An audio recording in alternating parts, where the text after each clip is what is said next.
З миром Божим, дорогоцінні. Сьогодні пастор Станіслав Миколаївич показує, що найважливіше, для чого люди прийшли на землю, це отримати в спадок Царство Боже і вічне життя. Тобто ми діти Божі, і ми на землі для того, щоб дійсно отримати вічне життя.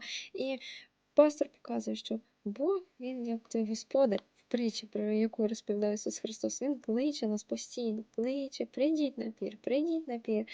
Вкусіть хліба з Царства Божого, з царського столу, Слова Божого вкусіть. А люди завжди знаходять якісь помилки, завжди знаходяться якісь причини, щоб не приходити.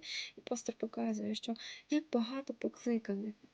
Кожну людину кличе Бог, але мало вибраних. Чому? Тому що не кожна людина приходить на пір, щоб дійсно вкусити того хліба з царського піру. Амінь.